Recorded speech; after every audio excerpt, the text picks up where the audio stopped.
Welcome to the OhSoSpurs podcast. Today we are joined by Flav, the great Bateman. How are you, Flav? I'm all right. I'm hot. I'm hot. I'm good. I'm bloody hot, but I'm really good. I'm quite excited about what potentially could be for Spurs this year after going through many emotions during the summer. That's a long way to say yes, I'm fine. Thanks for having me on, mate. There's some bits we've been really intrigued in, and we wrote down some questions about this. Things like the overlap. When the first time you got an invite, was it like, how did that happen? And when you're like, this can't be real. And then when you're actually in there, what's it like? I imagine like some kind of like hall, and you're just in there with all these random podcasters and YouTubers, ones you never heard of because they're not Spurs ones. And then you're just like, oh, it's Jamie Carragher. Like, what's it all like? How does it start? Like, do they just DM you?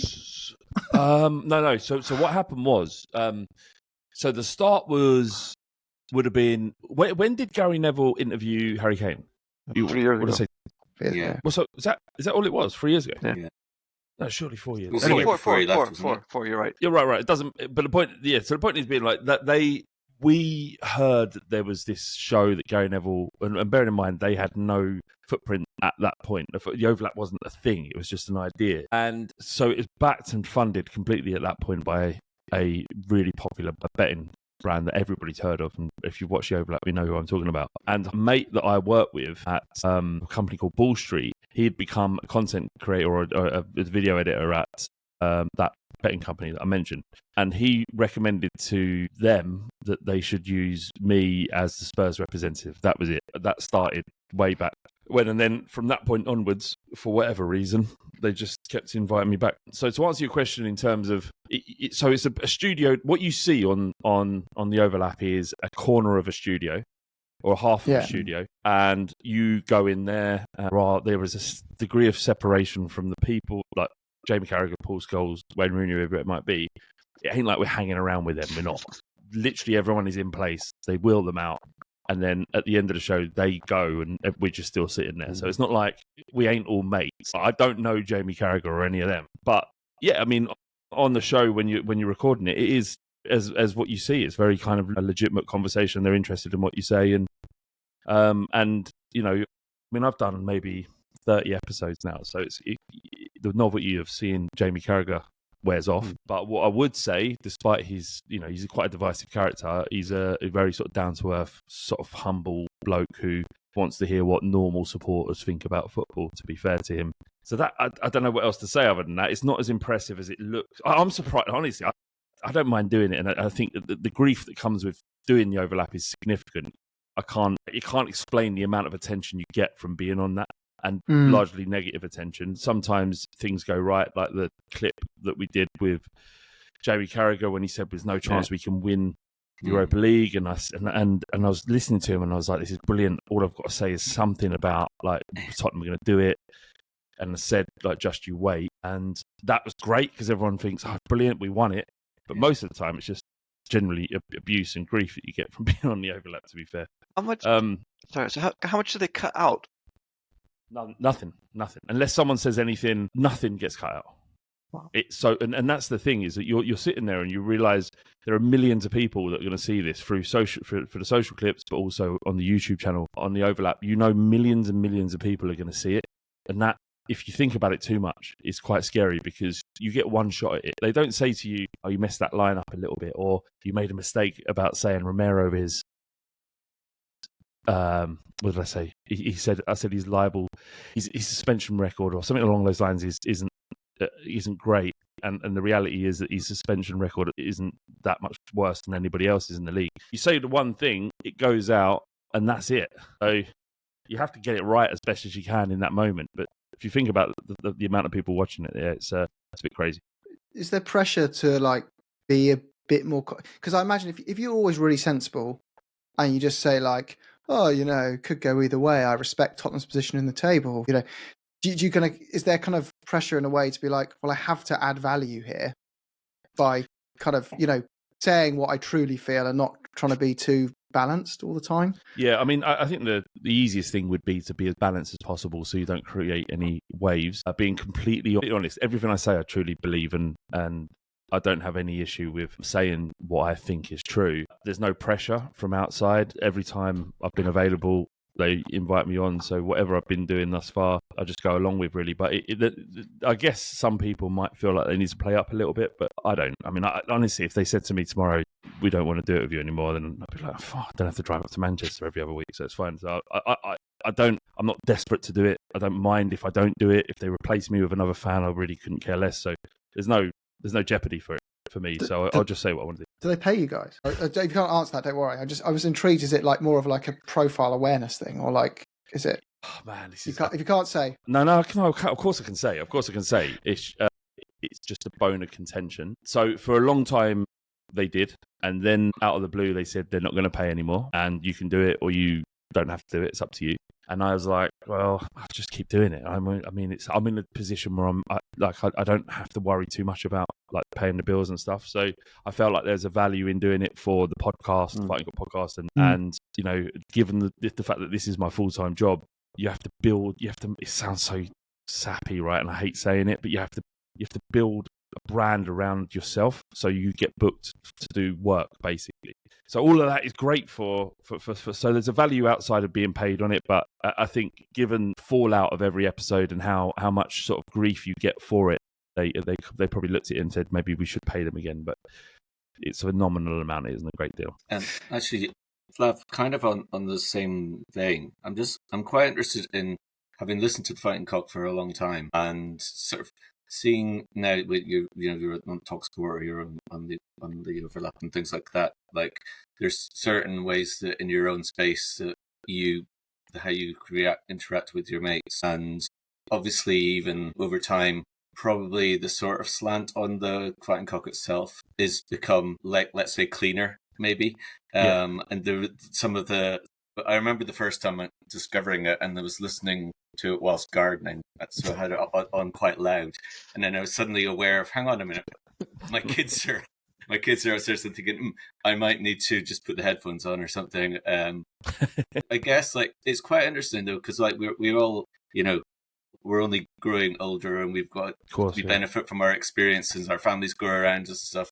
When you're in the space in the studio, when you're in the space talk on TalkSport or whatever, are you like? I would think I know the answer probably, because you are a genuine. So you are genuine. You're not like some of the figures that you are familiar with or we're familiar with come across as being like they're acting in a particular way to get a particular reaction, and you are quite obviously a genuine. But do you still have to kind of rein in or give a sort? Did you have to temper the way that you would, you know, present yourself in those different situations? Is it something you're conscious of? You mean on the podcast? Well, in all of them, because I mean, like Yeah. And I mean, like if you're on radio, obviously you've got to be. Yeah, I mean, look, I mean, the Fighting Cock was never meant to be like a kind of a business opportunity or a way to make a living. It was supposed to be just, and it remains to this day, although a much more diluted version of what we used to do. You know, it was just a laugh.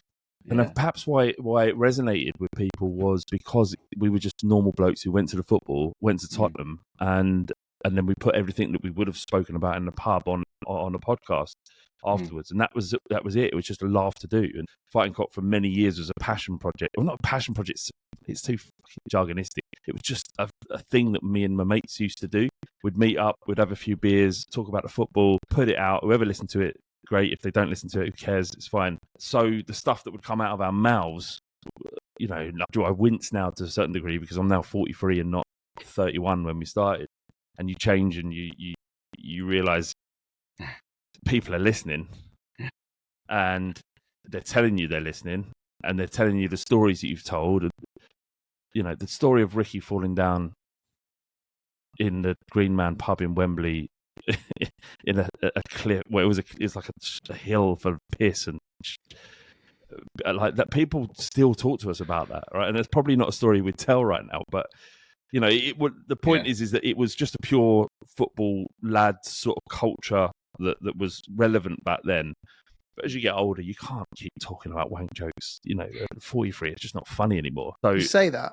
I mean, it's funny. It's funny. But I tell you how it's changed in terms of the. So I've talked about this a couple of times recently, and I'm wary of over egging the point, but So there was a tweet I put out about Dybala and getting like him dragging me into a toilet and fingering me, right? When I sent that first in 2019, I didn't care. Like I couldn't give a shit if anyone thought it was weird or anything like that. I did it again with Thomas Frank recently, and I waited 2 hours. I debated about 2 hours whether or not I should send it again, because things have changed. Like people who potentially could give you work, or I'm older, my mum's on Twitter. You know, do I want to send this again? Like, it's funny, but do I want to do it? So yes. So to answer your question, yes. Now, genuinely, I do rein in what I say and not quite my authentic self, because no one wants to pay someone to be that anymore. And unfortunately, I've got to pay the bills now. I've got kids. I've got a wife. Like, things have changed a little bit. Thank Christ. Could you believe it when your numbers, as you said, you're doing a passion project with your mates, just having a bit of a laugh, when it went to like hundreds of listeners to tens of thousands of listeners? So we were early days, so we didn't know, there weren't no analytics. We didn't know how many people were listening. So for a good 4 or 5 years, we just did it. We didn't know who. We thought that there might have been 100 or 200 people listening. And it was only when we did something called the 1882 movement way back, and we arranged a meet up to go and watch it under a youth cup game, I think, at Valley Parade. And we didn't know how many people were listening. We were saying, come to this pub, we're going to meet in this pub, London Bridge, the Barrowboy in London Bridge. And how I thought 10 people might show up, and there was hundreds. And I was like, people are listening. Jesus, this is mental. We had a geezer who's like tech savvy guy who managed to write a script that could track how many people were listening to the pod. And then that would have been back in 2015, 16 maybe. And we knew then that there was about 10,000 people listening. And then obviously as the popularity of podcasts continued to grow, we just grew with it really. But it was less about the quality of the show. It was more about being in early, not knowing what podcasts were, but wanting to do one. And they just exploded.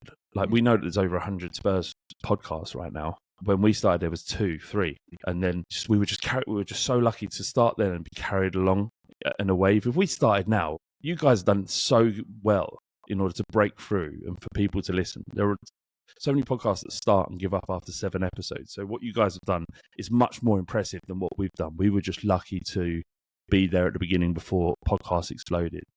To break through and do something and create a listenership now, an audio listenership especially, is really, really impressive and very difficult. You say that, but it's an incredibly awkward thing to do when no one else is doing it. Do you know what I mean? Like, that in itself is what gives you that opportunity, right? You could, like, the idea of putting your voice on the internet, not knowing if your mum's just listening or 20,000 people are listening. Yeah, and just going for it. And then I think the main thing you guys did, which was really awesome, was the key to anything is consistency. You're like, I'm not just going to do it. We're just going to keep going every week. And we still don't know if we've got 50 people now or 50,000. We're going to just keep going. And you've got the reward. We didn't think about it, Jim. We didn't think about the numbers. We didn't care about them. It could have been 50 people listening. We were doing it because we wanted to get together, go for a pint and record. That was it. And that's what it has to be. Like, if anyone's listening and want to start a podcast, you just ignore the numbers. I'll tell you how difficult it is now. So I do another podcast called Football Between the Lines, which you mentioned earlier, Jim, right? So Dan Cook, who is of HL, massive Twitter account, Palace fan, everybody knows who he is at every level in football. So we started a podcast together, and at the beginning, no one listened, and I was shocked. Legitimately, I've been in podcasting since 2011. I feel like I've kind of understand the industry, and we started, and what I thought was going to happen didn't happen. I was like, the first episode did under 1,000. And given our audience, effective audience, it's like you're talking to hundreds of thousands of people on Twitter. And I thought, surely they'd just listen. No one did. Well, I say no one did, respective to what I thought was going to happen, no one did. And so, but we didn't give up. We kept going. And the stuff you find out about if you're into podcasting, stuff like you don't really know what you've got until you've recorded 100 episodes. And then once you've got to 100 episodes, you more or less know where you're at. And the difference between episode 10 and episode 100 has been significantly, it's just massively different. And it just goes to show that there's no guarantee. There wasn't no guarantee that it was going to work, but I just thought it was a banker. I thought it was like a home run. And it's taken a year and 100 episodes to get to where I thought we'd be after 10. 100 already. Jeez, it feels like a few months ago you two said you were going to start that. A year ago it was, yeah. Jeez, wow. Do you find, like, it's changed your relationship with doing the Fighting Cock? Because you mentioned like that used to be you just did it because you loved it, and I think the same thing of us. We were like, who cares if anyone listens? Da da da da. And I happily appreciate. We went through a bit of a breaking point like a few months ago of like the guys, Stu, Johnny, Deej, and Si were like, the last off season we've all been doing our thing, and you've been churning out daily episodes. The show's grown. Like, what the hell is this? Like, we were the show. What is this? Are we still a priority? Is this a business? Is this still for fun? Is this? You had are to we have all in that it conversation, together? you guys. Yeah, we had to have that conversation of like, what is it like? Are you taking it down a business route of just chasing numbers and? They're asking you, Jim. Well, that's what I think was insinuated, right, guys? It was a bit kind of like, what direction are we going in? Yeah, here? it's all fair things. If everyone's putting in their own time, it's fair. Yeah, and it hits that point, and then you've got to kind of decide like, what? Well, actually, yeah. And I think fortunately, it was not even like a thing. It was like, well, if those boys leave, I'm not bothering to do it. So let's focus on why we started it, which is having fun, remembering the values we all had in common, doing it together. But where I was going with this is, did you ever have that kind of thing with the Fighting Cock where, is that still, that when you did that purely for enjoyment, it's become your part of your, it was your sole income for a while. It is my sole income. Yeah. Well, another stuff, yeah, but yeah, go on. But like, does that change your relationship with the pod? Because well, look, I mean, I don't know how you guys met. If you met through podcasting and content creation, but all of the people that are on there are legitimately my mates. I would count them as my best friends. Really, I think they understood that my plan was to eventually make it so that I could make a living out of talking about Tottenham. And they were supportive of it.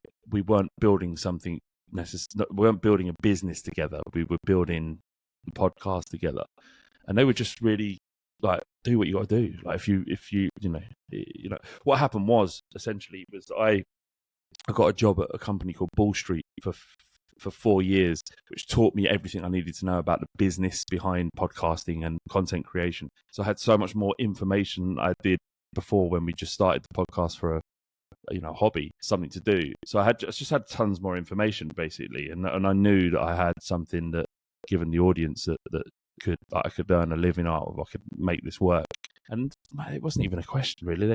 It's never come up as an issue.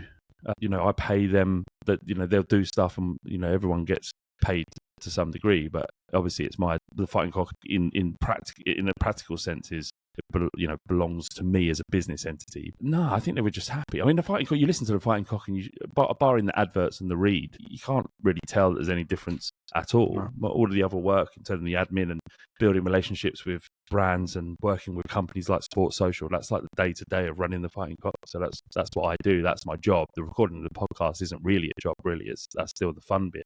But I guess there are moments where the Fighting Cock changes, but I think for the lads, I don't think it's changed for them. I think it's just still, if they want to do it, they can. And through the years, the group has grown, and there are people that never appear on the Fighting Cock that are massively important to its running that no one even knows about. So no, the answer is there was never a deep conversation about the direction of the Fighting Cock. I think the guys just really generally trust me to make the right decision. So when you just in terms of how that's evolved with your friendships and the fact that it's interesting to say, because back in the day when you started, you were in the same space physically when you were recording, which is quite different, I guess, from now and for pretty much any other platform out there. There wasn't any kind of strategy as such. You were just literally sort of pressing record and going ahead and chatting, which is obviously like really a spontaneous or kind of organic thing.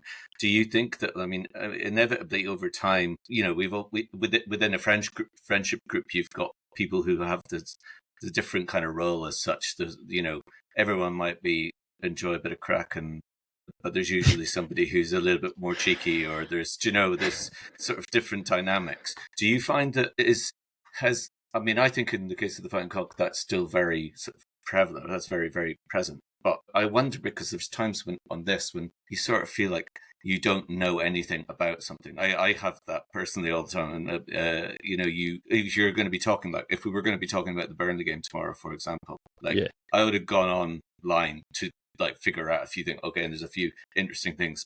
Scott Parker, Marcus Edwards, Kyle Walker, right? That's something to mention because it's sort of, there's a connection. But it's like when how the sort of mundanity of not knowing stuff and feeling you need to be knowledgeable, and you guys are really knowledgeable. Like I'm listening. Do you think? I do. Yeah. I was listening to the conversation on the episode that came out this morning when you're talking about the final, and I thought like it's just that there were lots of really good points that were made there that I hadn't really thought about, but I was in total agreement with. Well, that's really good to hear. From my personal perspective, I feel like I know less than the vast majority of fans. Like the tactical element is much more a kind of an emotional reaction for me. But yeah, there are other people on the podcast that have an understanding of the game that I don't have. And, you know, like finding sort of Ben Bowman and Seb Martin was on there. Like they talk about the game very analytical, and they've grown up in an era where you have access to so much information. Yeah. And when, you know, it's like when you're like late teens, 20s, if you apply yourself to something, you're a sponge, and they just retain information that for me, I just find I'm just unable to or uninterested in. Yeah. So you just surround yourself with people that can do stuff that you can't, and that was kind of the key to growing the podcast and doing the other things we're doing. Is like if I meet someone who's better at something than me, I'm like, how do I get you involved? And that goes from guests to everything else. But really, sort of the criteria of becoming a part of the Fighting Cock is about, you know, would we go for a pint together, and how funny would that conversation be? And that's it, really. Yeah, there's no magic formula. It's about just picking decent people around you and keeping dickheads away, basically.